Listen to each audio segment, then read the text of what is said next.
Let's talk PARSIQ. Hey everyone, welcome to another PARSIQ Twitter Spaces. Casey, who would normally host, is away at Consensus at the moment, so instead I'll be taking over. My name's Dave, one of PARSIQ's community managers. Some of you may know me already. Excuse me.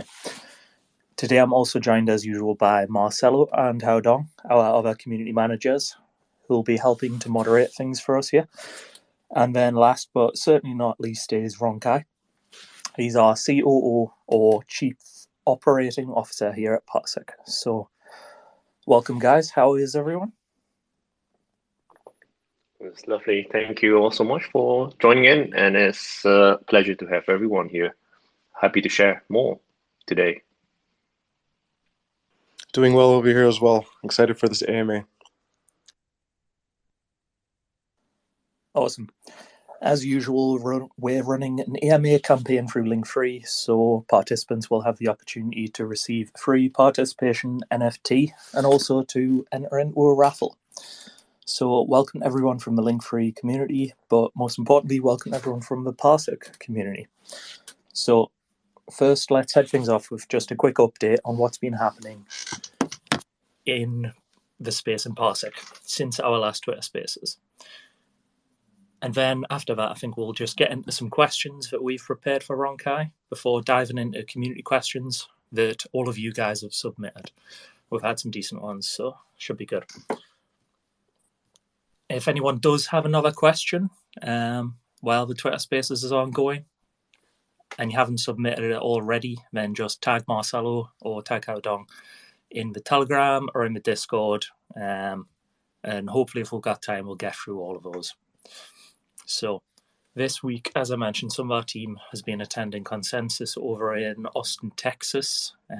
Those of you who are familiar, this is the event that CoinDesk runs, I think. It's been a pretty good event in the past for us, been pretty productive. So you can expect to hear more about what those guys have been up to in the coming days, I think. It's been a busy few weeks for the team behind the scene here at PARSIQ. Those of you who've been following our events will know that we've opened up a new office in Tallinn. The team in Tallinn's been settling in there, so it's looking really cool now.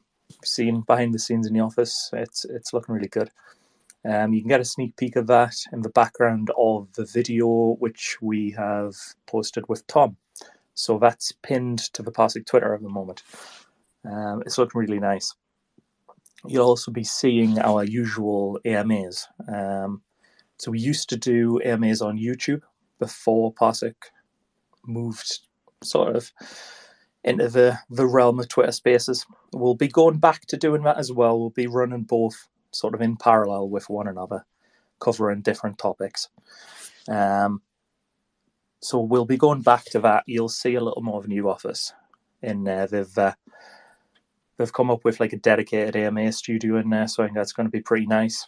Behind the scenes as well, the PARSIQ product team has been busy as usual, working on new expansions to our API offerings, making sure things run even more efficiently than they're already working, reworking the data structures to improve the operation of the different endpoints we offer, even migrating to new servers to improve the functionality of our data services. So things are progressing really nicely behind the scenes here. I think you'll be hearing more about some of the new data lake offerings these guys have been working on pretty soon. So there's a lot happening behind the scenes as always. But as usual, just make sure you stay tuned to our announcement channels on Telegram or Discord and follow the blog to stay up to date on all of the latest developments. But without further ado, I think we'll just move on to some questions for Rong Kai, which I think is the main reason all of you are here. Rong Kai, would you be able to tell us a little bit more about your role at PARSIQ? For anyone who doesn't know, what is a COO and what are your responsibilities with the company? Hi, everyone. Yes, thank you so much, Dave. This is a good question. I think the word operations means different things to different people, but generally, and I've seen as well, in different companies, actually, COOs might do different stuff. But specifically at PARSIQ, what's my role? So if you look at it, the word COO, the first O is operations, right? And operating officer, so to speak. And basically, I run operations in the company. And what does operation means? It means anything related to not just the day-to-day, but week after week, month after month, connecting into the year after year sort of strategy. My background was in law enforcement, so I like to use some of those terms from my experiences over there. When you look at the things you do day to day, that's what we call tactics. Tactics it's a military term, but that's what you do day to day. At the higher level, you a series of tactics. What governs it is really the operations, and operations usually is medium term. Perhaps it's a certain campaign, and within a campaign, there are small things to do. The small things that you need to do, or then the tasks, or all of that constitute certain tactics. But at the operational level, that's where maybe there's an objective. You need to achieve a certain objective at the operations level. And above that is strategy, where you look at it and the long term, like where is the company going? Why are we building certain building blocks to reach there?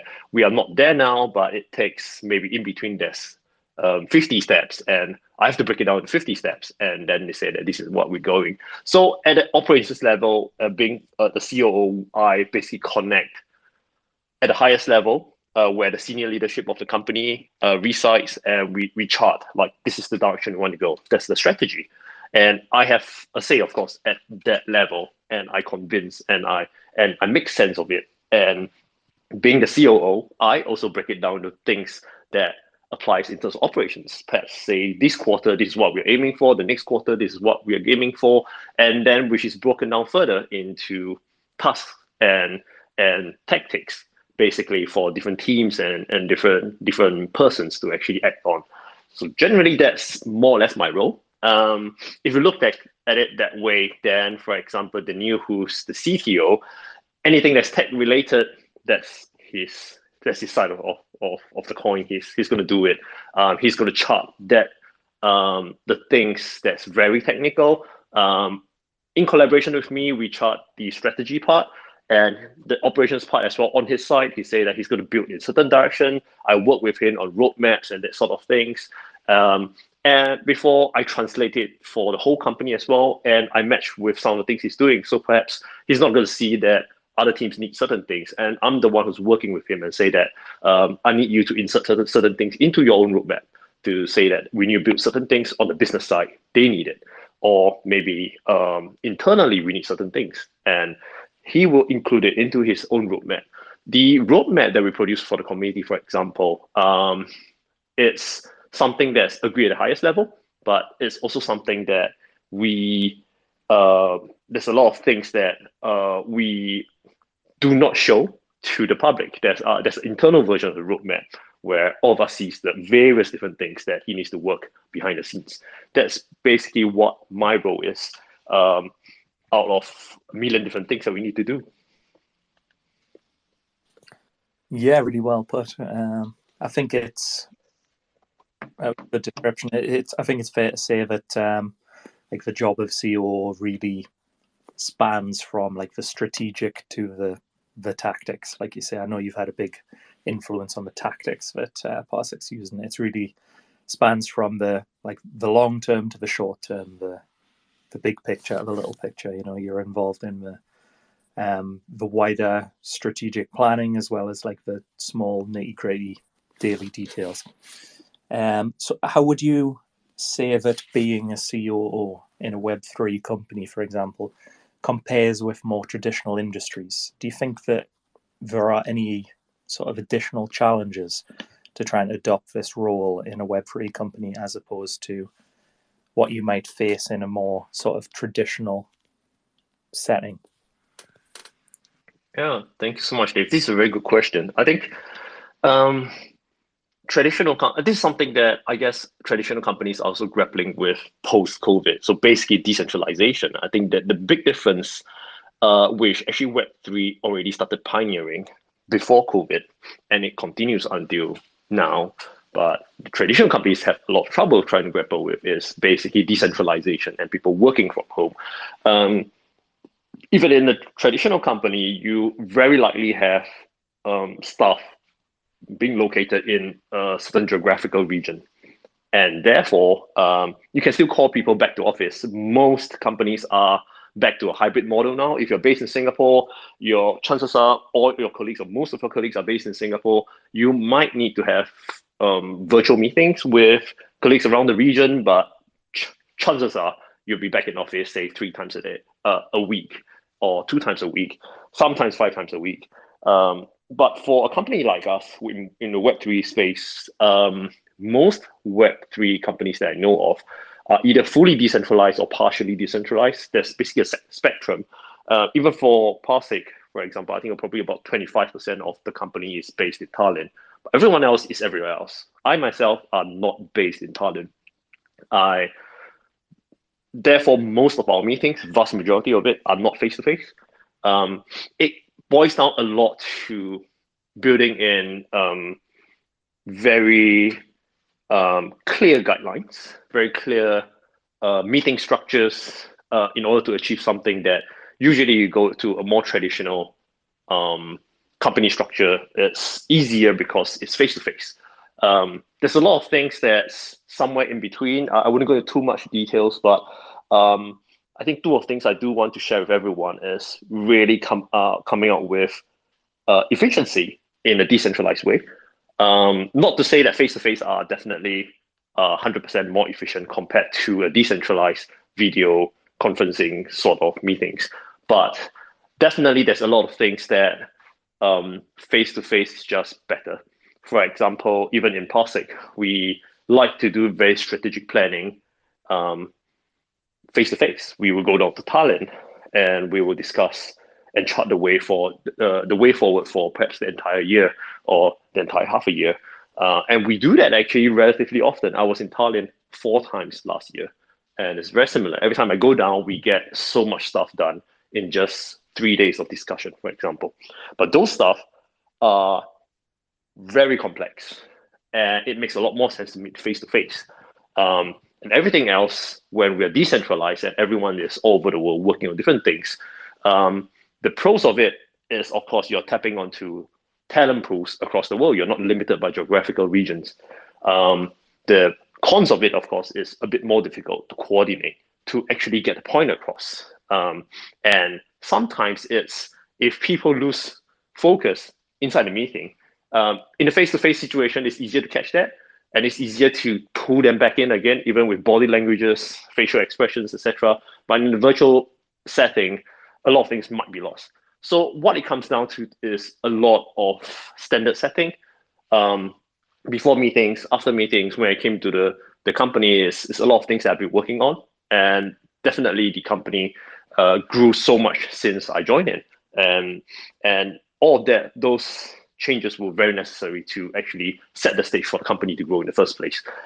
Without those standards, the company would have been very messy beyond a certain number of employees, because the more people you have in a team, in a company, the more kind of interactions and information flows and relationship complexities come into play. And that's basically, I think, a big challenge in the Web3 setting compared to a more traditional industry setting.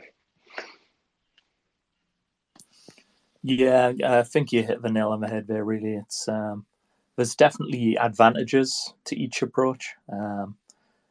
I think in Web3, you've kind of got to juggle both approaches, really, haven't you? I think more and more Web2 companies are starting to adopt the kind of, well, we've seen over the last couple of years, they're starting to adopt that remote working more and more often. So it's becoming more commonplace even outside of Web3. But as you say, it's definitely got its advantages to each side. We've found having these group meetings in Tallinn face to face, you can definitely get a lot done there. It's great for planning, but decentralization also has its own unique advantages.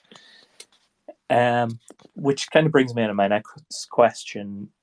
I think any of us who work here at PARSIQ can attest that you spend like a massive amount of your time speaking personally to different team members on like a one-to-one basis. I know your calendar's pretty full at any given time with that.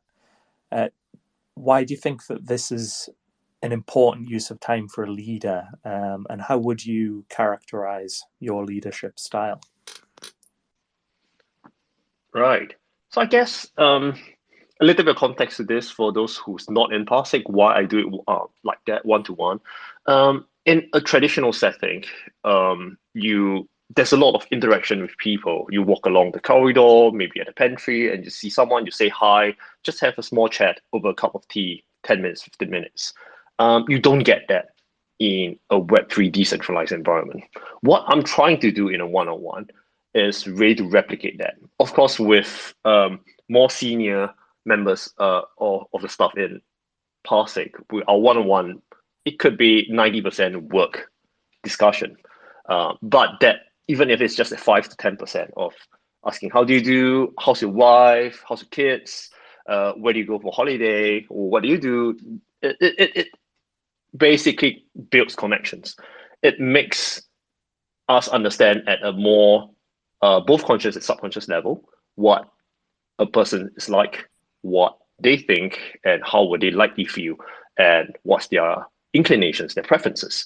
All of this helps to go back to how the company is run. Something that I like to remind the teams about when you plan certain executions, or you always have to, one of the steps is actually to do a stakeholder analysis. You have to think about how stakeholders think, feel, do. And you can't do that if you don't understand the stakeholders. And fellow colleagues in PARSIQ are stakeholders. And this is one of my ways to really fill in that capability for myself.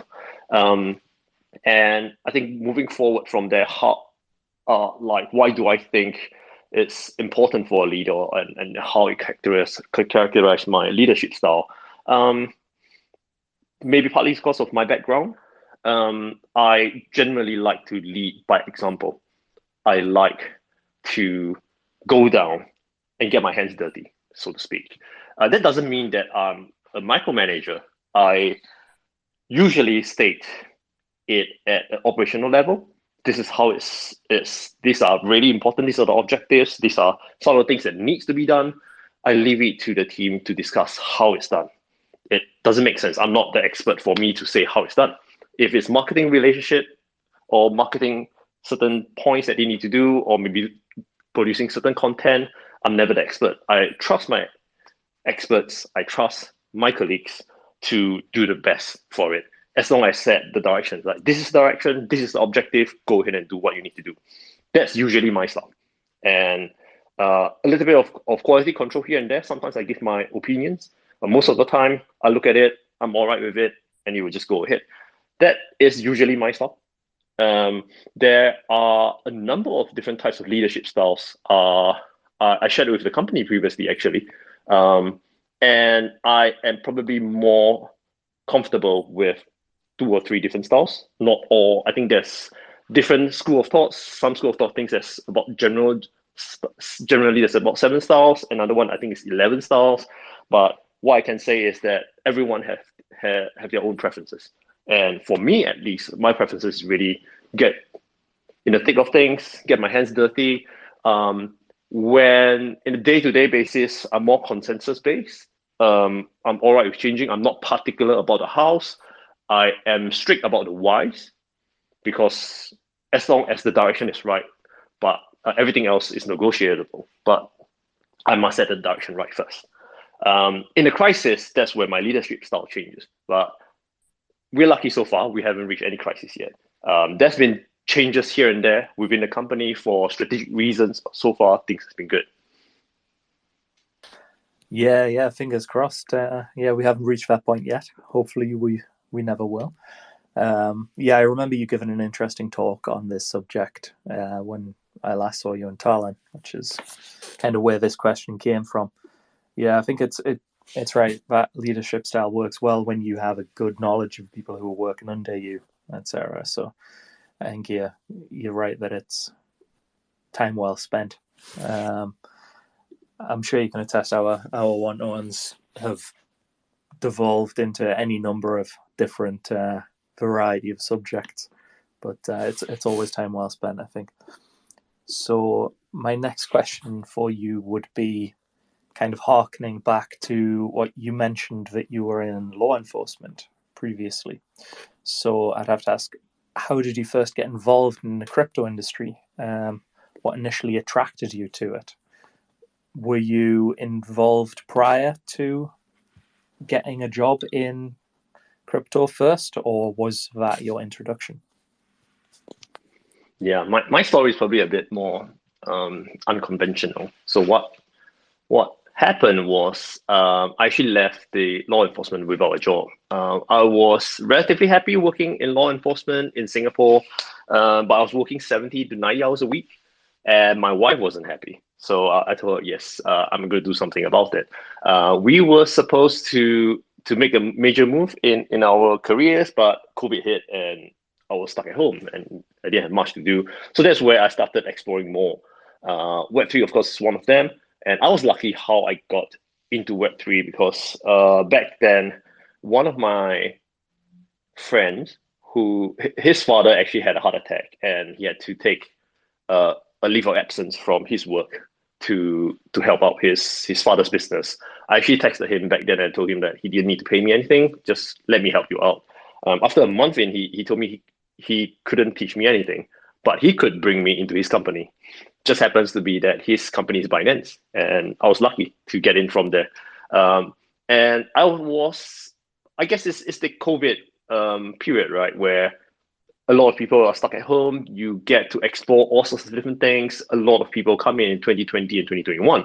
I was one of them, and I was lucky because I had time to actually figure things out before I joined. And then as I joined, a lot of it is learning on the job. One good example is back then in Binance, everyone was doing fiat on-ramp because that was the company's focus back then. My team was supposed to do investments, but when they were told to do fiat on-ramp, no one really know how to do it. No one really understood fiat on-ramping. There's a lot of regulatory issues. That no one really understood payments. And being a new employee, I was like, hey, let me do a research about it. I did a presentation, and that helped the team a lot to really understand what is everything all about, what's everything in between. And that was basically my experience and also my how my character is like. I like to learn stuff. And I don't think, some people find that it's daunting, but I find that if you constantly get used to change, you'll never be 100% comfortable with change, but you're at least familiar with it. And you like to challenge it, and you like to challenge yourself to pick something up new, pick something new. Chances are it becomes actually easier to get used to that kind of big transition from even an industry to something else. That was what I went through. Right. It's quite a stark transition, isn't it? I know I've done a couple of transitions myself of the type, moving first from the armed forces just generally into civilian contracting, and then moving from myself, I came from an engineering background, moving into Web3. And each jump had quite a stark transition in terms of company attitudes, in terms of like working times and general attitude throughout work and how you would approach it. How did you find the move over from law enforcement into crypto? Did you find it difficult to get used to, or did you find there was quite a lot of transferable skills there, really? There was a lot of transferable skills, definitely. But I think at the beginning, it's also about understanding the human aspects behind it. People in the industry, there wasn't a Web3 industry 10 years ago. I mean, it was just starting, but it really took off only maybe after 2015, where there's an actual industry, people building stuff rather than just trading Bitcoins back and forth. The point I'm trying to say is that most people in Web3 came from somewhere. They were in another industry before they came in. And I think that might change maybe down the road, 5 years, 10 years, when there's a more established system, the industry matures. But right now, at least, the industry is still relatively forgiving to people coming in from somewhere else, because there wasn't like a Web3 degree out there. No one can say that they graduated with Web3, they come from somewhere. That's one. But I think also my experiences in law enforcement really helped. I was working 70, 90 hours a week. And when I went into Binance, for example, back then, and Binance is quite famous in the industry for having quite an intense kind of work culture. But that to me was actually easier. It was not as tough as when I was in police force. So that helped.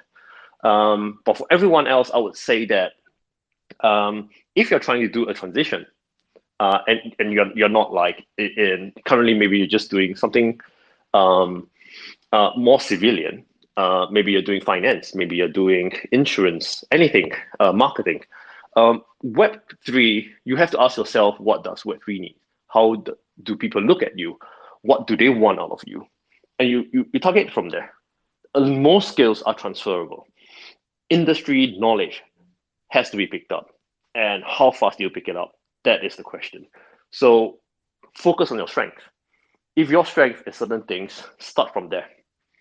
Then build your industry knowledge as fast as you possibly can.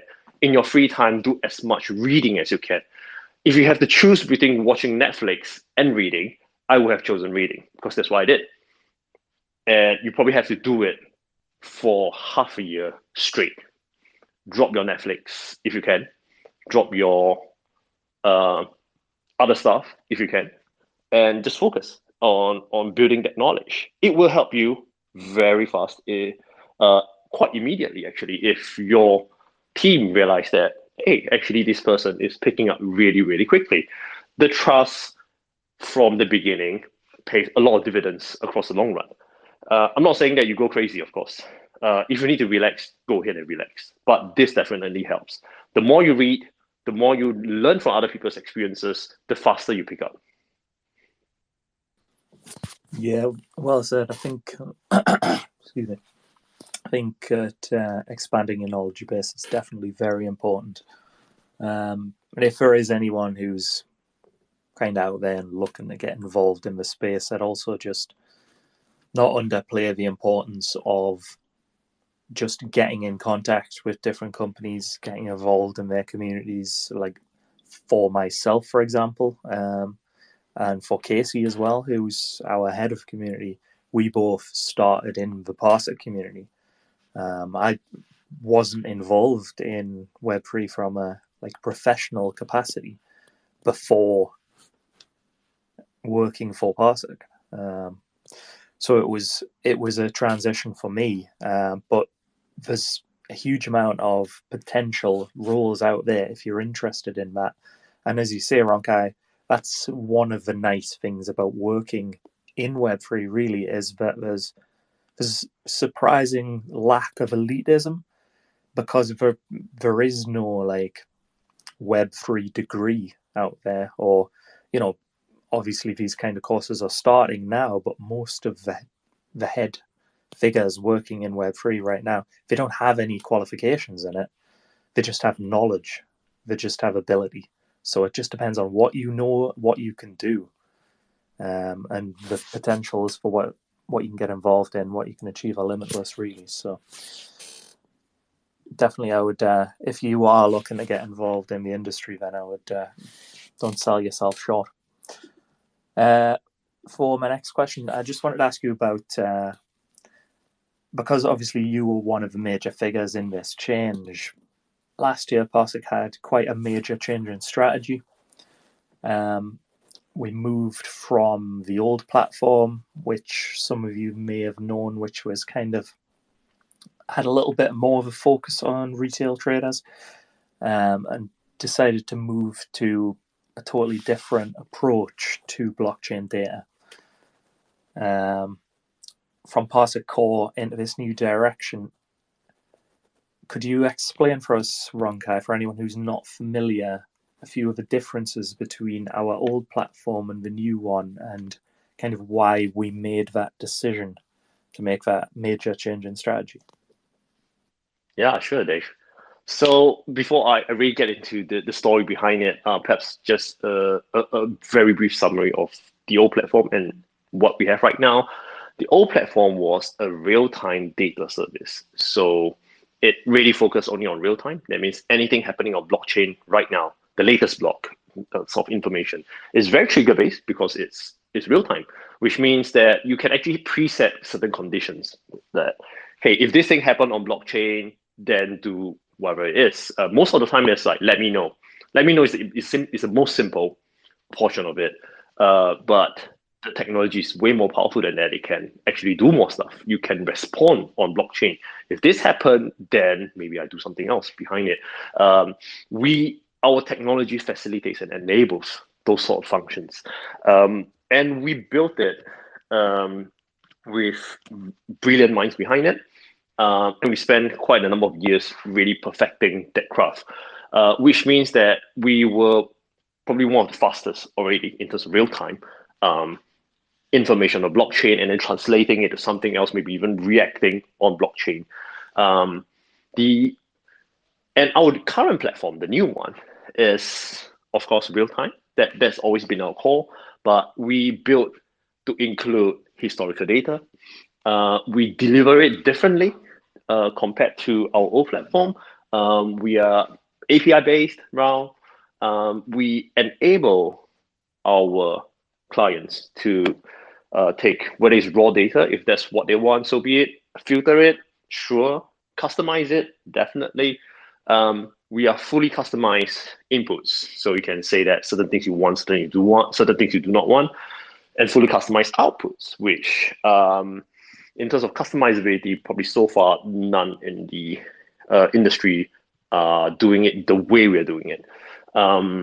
There are a lot of companies in this space where they try to do customize as well. They have very customizable inputs, but usually the outputs are relatively fixed, certain types of outputs.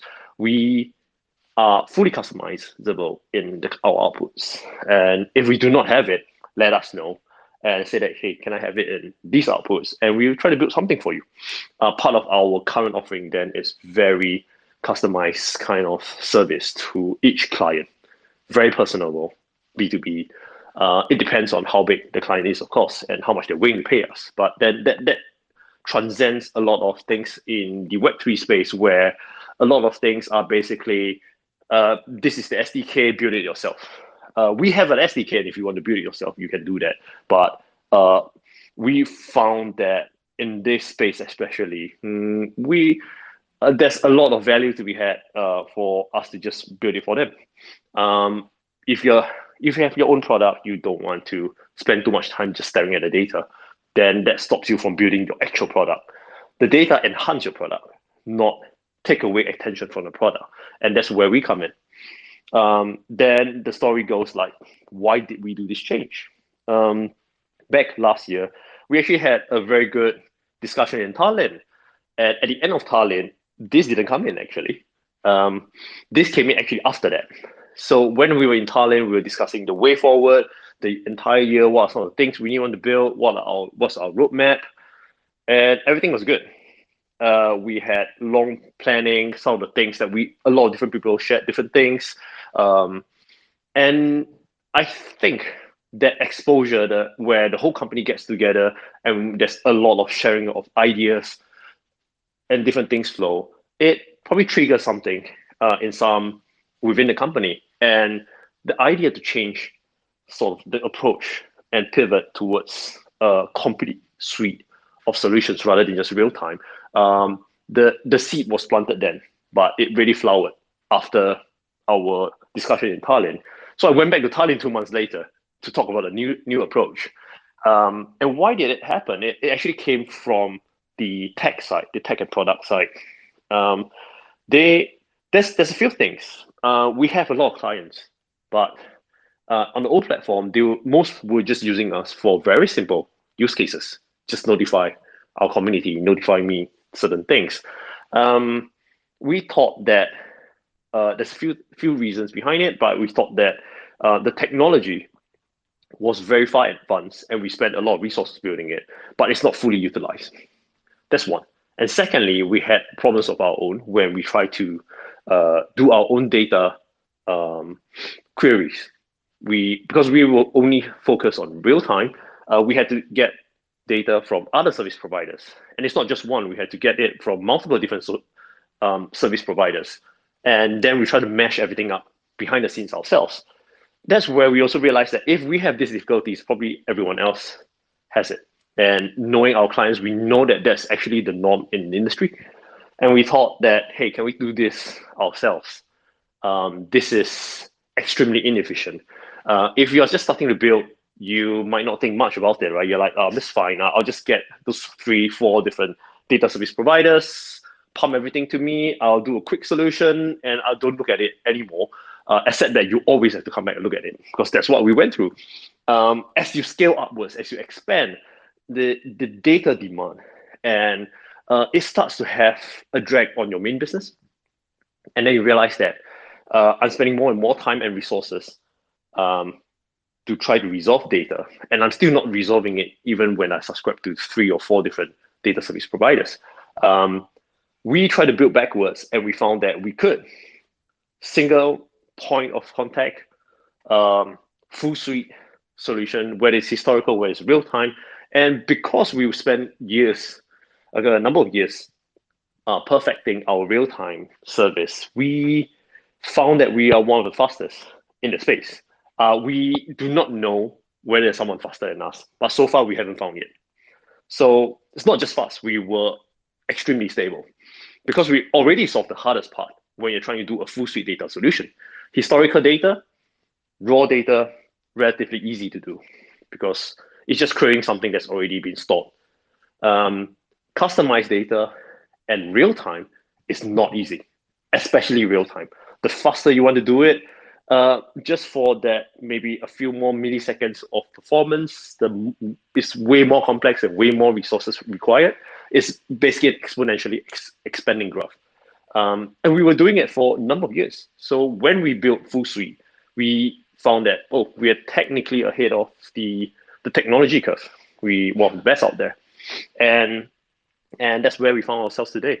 So once we realized that we could do this and we offered it to our clients. And that's also where we realized that this is probably a better value proposition to our clients as well. If you're using us, chances are you're going to need someone else to provide the historical data anyway. So why don't we provide it all to our clients? So that's really the story why we did that pivot. Right. Yeah, that makes sense. It's kind of going back to what we talked about before. It's obviously such a young space in Web3 that I don't think there's any project out there that isn't going to have to constantly just reassess how they do things and see if there's changes they make that could be improving their overall strategy. I don't think there's many projects that are just going to start up and just have the perfect way of doing things right off the bat, because you can't know how the space as a whole is going to change and how your service is going to need to change to adapt to the needs of every other project out there, which is essentially our clients. So it's just part of the course of a young industry, I think. And I know that diving into the different use cases for PARSIQ data has been something that you've personally spent quite a bit of time on. It's been something that's probably always been one of our more challenging aspects to try and accurately convey what you can do with the different sources of data that we provide and what it's useful for. Could you give us an example of some of the more interesting use cases that you found for that data that we provide through the various APIs? Yeah, sure. It's quite interesting why I actually spend so much time on this as well. And it's not just me. I think the whole company, a lot of people were looking into it. When we came out with the new product, we are like the new kid on the block, except we're not a kid, we're like the relatively old men. We've been around for quite a while, but it's new. So we have a solution that we know in terms of fundamental technology, it's the API provider, it's data indexer, some people call us that. There are use cases out there. We know the generic ones, but we've built something that's way more customizable with something that in an approach that's never been really attempted before. So what's that more things that's out there? A lot of it comes down to understanding it. There's a theoretical and of course there's practical. Talk to more and more clients, we start to build a very good picture of how things are. But I think some of the things that I can really share, think of us, when you think about data, again, this is something that I like to start with when I talk to people about data, especially in blockchain. But basically, when you collect data, imagine it as it's just a pile of sand, right? It's all over the place. And that's just collecting the data. You're just digging it up. But the pile of sand means nothing to you. You need to make sense of it first. And that's where PARSIQ comes in. We turn it into something for you to make sense of in a format that you can digest. We connect the dots, basically. We arrange them properly in a format that you can easily understand. If you want to arrange it by grain size, we turn it to you by grain size, so you can see how much is really big and how much of sand is really fine. That sort of stuff. What you want to do with it after that is up to you. And that's where the amount of use cases after that is so wide and varied. Interesting use cases include who's downstream of us. When we turn data into information already, we sorted it out for you as customized as you are. What do you want to do with it? Right now on blockchain, major information that you can get out of it, of course, are pricing information, anything related to fungible tokens. And you can do a lot of things with it. Analytical companies are downstream of us. They take this information, they put in their own skilled labor, maybe computer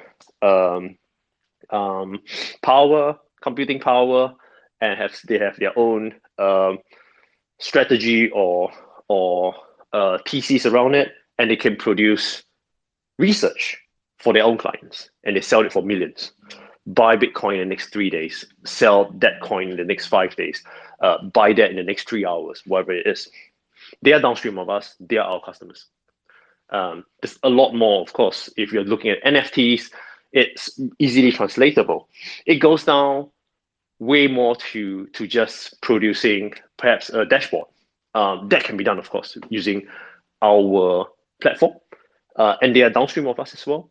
If you have a product, you want to create perhaps a certain dashboard of perhaps your NFTs, popularity over time, floor price, whatever it is, we can get that information for you and you can display it in whatever format you want. But the deeper question is always, what do you want to do with that? How do you monetize that? And that's where we are always partners to people building on the Web3 space, trying to build something that they can monetize, trying to build something that they can sell, trying to build something that creates value for the entire ecosystem in general. Being able to see a dashboard is great. It is a first step. It drives traffic to it, but at the end of the day, what do you do with it? And I think that's something that we've been continuously working with people. Our clients extend to not just NFTs, analytical companies, but it extends to data tools as well. Think about it that way. As a data tools, you want to focus on the functionalities and output of whatever you're trying to create, whether it's pulling across data from multi-chains, maybe bridge, etc. But you don't want to spend time doing that, right? You don't spend time doing data in order to feed that. You want to spend time building your product and improving your product. So where PARSIQ comes in is ready to resolve the data perspective, be that pump, be that data pipeline in format that they want. So we have already turned in the information.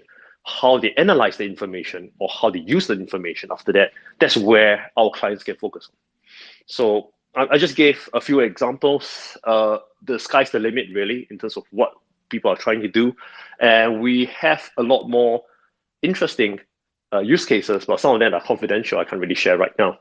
So hopefully this is good enough for everyone. That's a nice teaser. Some confidential information there. Maybe we'll hear about that in the next Twitter Spaces. Yeah, the NFT example is a good one to kind of go back on. As I was saying regarding the change in direction, you can never quite anticipate what's going to happen next in Web3. When PARSIQ first launched, NFTs were a thing, but they were barely known. They were tiny. We're talking back in 2019, it was not a big thing at all. Now we've got our most popular data lake is the NFT data lake. So it's like a massive change in itself if you look at that and specializing in providing data on NFTs from where PARSIQ started, essentially. But to move on to our next question, we're getting towards the end of the questions we've got now, and then we'll move on to those from the community. I'd mentioned earlier that our team is at consensus, so Casey and David from our BD team are there working hard. I know, attending all sorts of parties.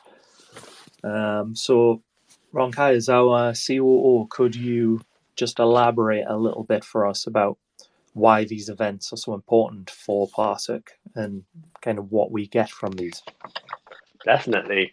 So unlike a lot of companies out there, if you're in the infrastructure space, most data companies will understand what I'm talking about. But if you're in the infrastructure space, your clients are businesses as well. Chances are businesses, projects building on Web3, etc.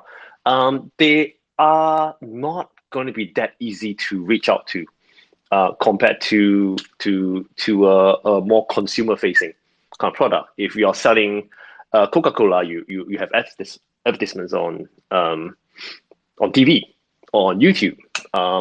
It doesn't make sense for us to do that. So going to events is really first and foremost one way to reach out to the business side of things, projects that might need your solutions, partners that might be looking at different things, and we can have certain collaborations together. That, to me, is probably the first reason why events like these are so important.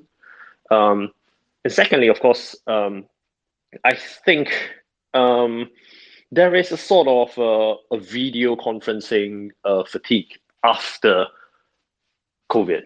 So in 2020, 2021, everyone was forced to rely on that. A lot of good deals, a lot of good businesses come from just virtual search on LinkedIn, connections, etc. But come last year onwards, we start to actually see the enthusiasm die down on the virtual space. There is huge demand for face-to-face interactions.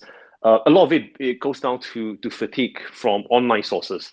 You have, maybe before COVID, you might have 5 to 10, this is just theoretical, of course, hypothetical. If you have 5 to 10 sort of people adding you on LinkedIn, etc., talking about deals, you can spend your attention on each of them and sort of judge them separately. But during COVID and even until now, it's not going to be 5 to 10. You're going to bombard with 5 to 10 a day. And chances are most people just stop responding to them because of that huge flood. Everyone's trying it. But when you go to an event face-to-face, they see you in the eye, they talk to you, they get a sense of who you are. It's a little bit old tech, but in crypto and in blockchain, in the Web3 space, actually this has become more and more important because you need to stand out above from the crowd. You need to push across your point. And I think it goes down to the third point that I'm trying to make for such events as well. Such events are a really good place for us to be heard, especially when we are sponsors. For example, we are on stage, we are a speaker, we have our own booth. It's easy for people who need our services to actually see us. And, oh, you're a blockchain data service provider. Let me talk to you about my problems. And that's also where we can answer those, we can understand their problems. I think such events create opportunities for us to meet the people we need to meet in a way that's not that easy to replicate in the virtual space so far. There's a lot of virtual conferencing and virtual sort of metaverse solutions that are trying to come in and replicate that. I think it will be complementary. As a virtual way of doing it takes off, it will combine together with these physical events, and I see it as both are important in the short to medium term. Yeah, well said. I think it's hard to underestimate the importance of these events for a project like ours. I mean, it's blockchain data, so it's basically something that almost any project from DeFi to NFT has a use for. There's always potential clients to be made there, and it's like you said, it's something I've learned as a community manager. I know probably Marcelo and Haodong, I'm sure you'll have noticed the same, as you get a huge amount of spam from various different, maybe legitimate projects, maybe illegitimate projects, and filtering out the noise from the value is very difficult sometimes. So sometimes it's really important just to cut through the noise and go direct to the source and go to these events and speak to people directly. And we've always had a massive amount of success with that. There's not many events that our BD team have gone to where we haven't returned with like a good long list of potential clients and contacts to build the project in the future. So it's always been worthwhile. We're nearly at the end of the questions that I've got for you here, Rong Kai, from me anyway. One last question is that we are running a student offer at the moment, which is we kind of designed with the next generation of Web3 developers in mind. Is there anything more that you can tell us about that for anyone out there who might be a student, might be interested in learning more about blockchain and maybe utilizing the services that PARSIQ offers? Yeah, definitely. So the student offer basically is a free subscription to us. And the whole idea is basically, if you're a student, you're not going to have, at least you're not going to want to spend a lot of money spending on data solutions. If you're building on blockchain, chances are you want to do it as cheaply as possible, ideally free. But whatever you're building, you're going to meet a bottleneck when you're trying to resolve data. When you're just starting, you need something really simple. Most free data service providers probably can get you there, but it's really that as your product scale or whatever you're trying, maybe it doesn't work, you try again with another idea, etc., and you go on and go on until certain ideas start developing further than that. And once you need to go further than that, chances are everyone's going to start charging you. If you look at it on the market right now, free solutions really are good enough for you to do it on testnet, maybe really starting out and you have very low volumes. What we're trying to do is really cover that entire space for students because, well, you're not unlikely going to have money. We want to enable you to come in and build. We really understands from ecosystem building point of view that we need fresh blood, fresh ideas into this space. And what we essentially are doing is remove one blocking hurdle. There are going to be more blocking hurdles, but what can we remove? We help you remove. The rest of the building is up to you as a student. And with that, we hope to incentivize students to come into this space to build as well. That's basically what our service is in a nutshell. And we have very active, our developers are actually very active on social media as well. And they very often come into our various channels actually to explain, especially on Discord. If you have questions, feel free to ask them, and chances are they'll come in and reply. So that is where it is free.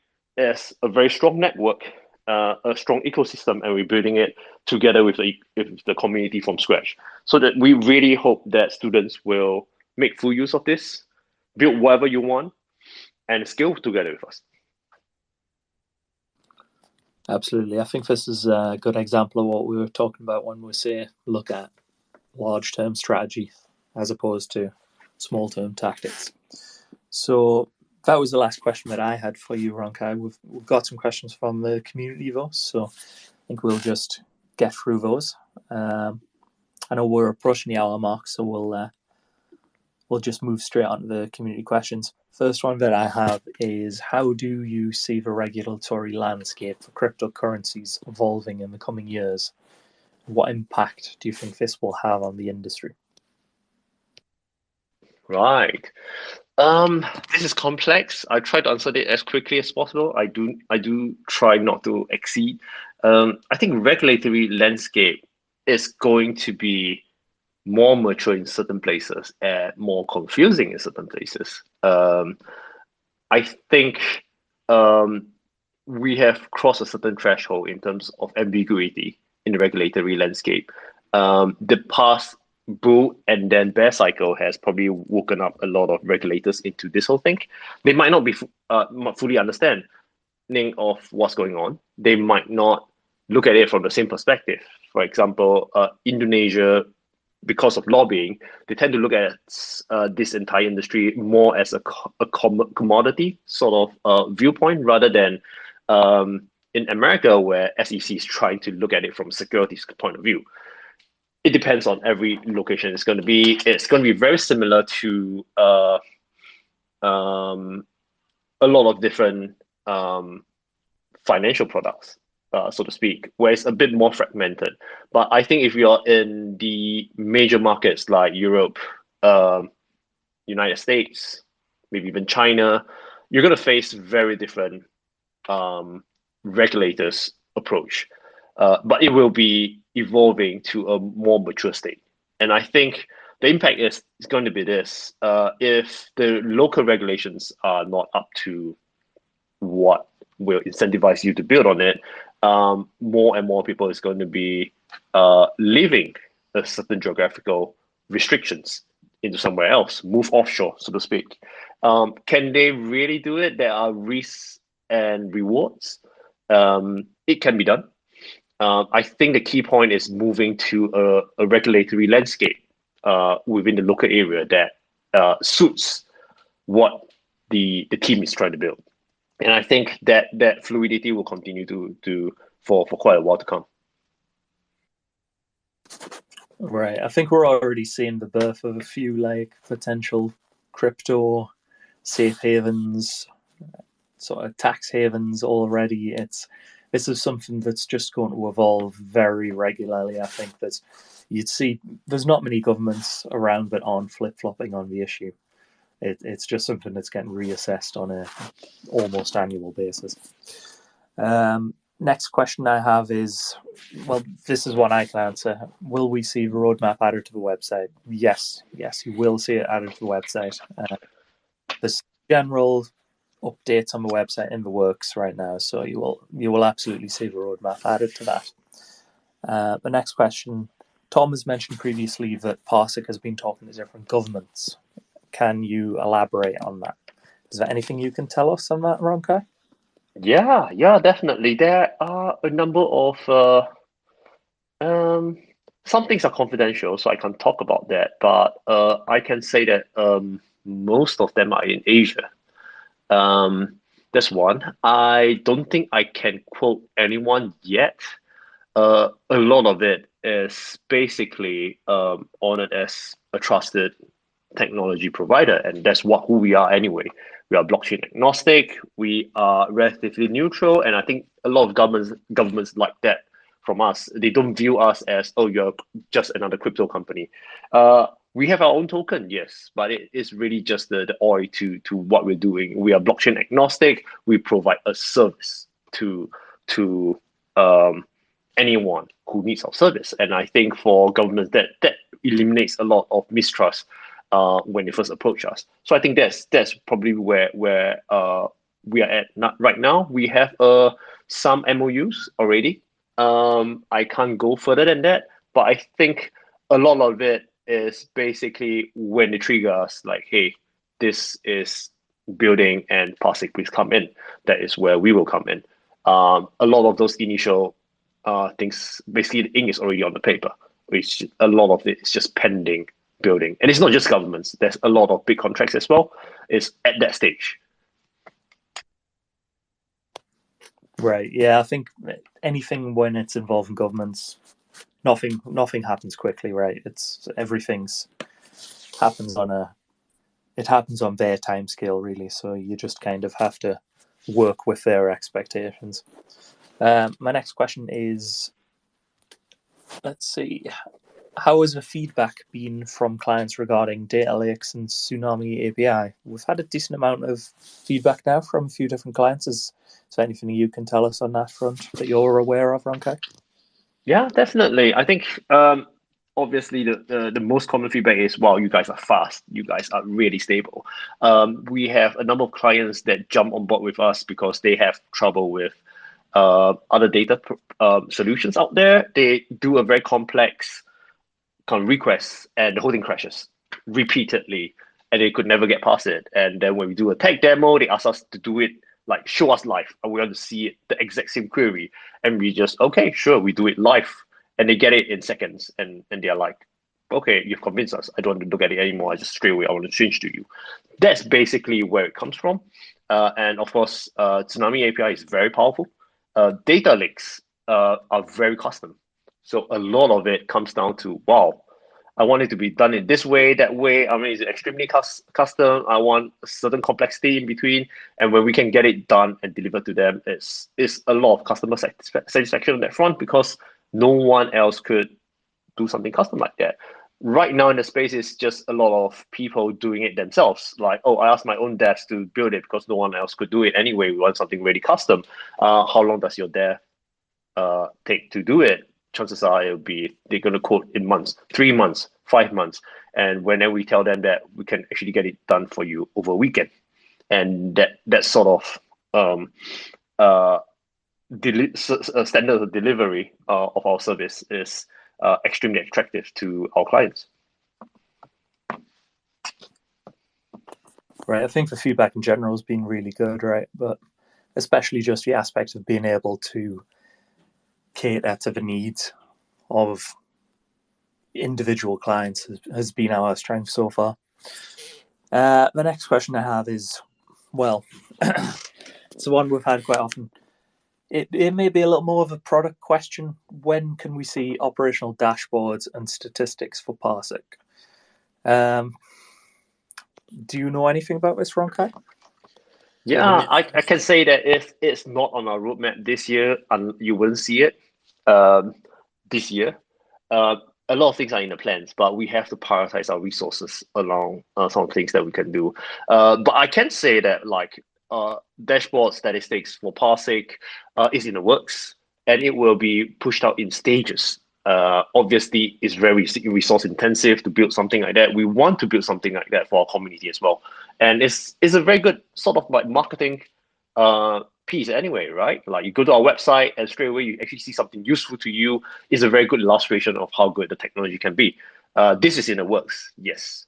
When can you see it? Refer to the roadmap.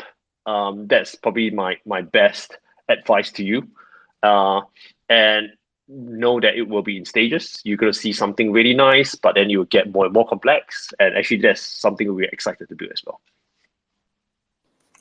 Right. I think it's great data to have available, but it's one of those things where it's obviously a dedication of resources to build this in the first place, and then it's a case of which data do we include. We could just put up some kind of general statistics. Is that going to be helpful? Is it going to give the appropriate kind of overview of what the platform's really doing right now? It'll definitely happen, but I think it's just not the number one priority right now, right? Next question is there any marketing planned for PARSIQ relating to AI services in Q2? Right. So I think this is in terms of marketing, I think you're talking about content, whether it's video content, social media content, or article content. We have a very good comprehensive content plan, and we review it like month after month. I would say that related to AI services, do look out for it because we always talk about use cases, and AI is actually quite a big piece of it. That being said, AI in this space right now is just growing. It's just started. I see it in the non-blockchain AI space, things are exploding. But within blockchain itself, what we call AI are more like automation based on codes right now on in the Web3 space. Through AI, like really artificial intelligence, where they can grow perhaps on the blockchain itself. That is yet to come. And I believe there's a lot of projects that's really building it right now. But I think, is there any marketing plan for it? I can say that yes, we have content for AI. It might not be the format that you're expecting. It might be, but do look forward to what we have to say about this. Right. I think AI is very much in the narrative right now, and PARSIQ does fit quite well into that. PARSIQ's obviously a data provider. Without blockchain data, an AI is, well, it's an AI, but it has no relation to blockchain. Anything you do on chain with an AI requires on-chain data. So there's a very obvious connection there. So we are obviously talking to different AI projects. There's a couple I'm aware of that we're talking to already, but we also don't want to kind of blur the lines between just going, well, we're an AI project now because we want to jump on the bandwagon and make use of a narrative. You know, we do already fit that a lot better than a lot of other projects. So I think it's just a case of kind of fitting where's appropriate for PARSIQ as a business. And like I say, data is essential for AI. So I think you'll be seeing a lot more of that in the future. But we are not an AI project in itself. So there is a distinction to be made there. And let's see. Yeah, that's all the questions we've got, I think, for today. So that was a pretty good one to end on, I think. AI has been very much in the narrative at the moment, so it's not a bad one. So thanks everyone for joining us. I think we'll close things out there. I know a little over the hour, but we've had some really good answers from you, Rong Kai. So I think it's been well worth the time. And if anyone has missed any questions, or if you do have any more questions you want answering, then of course just tag one of our community managers, myself, Marcelo, Hardong, in Telegram or in Discord, and we'll get to those ourselves, or if we need to, we'll save them for the next EMA. But that's all. So thanks so much, Rong Kai.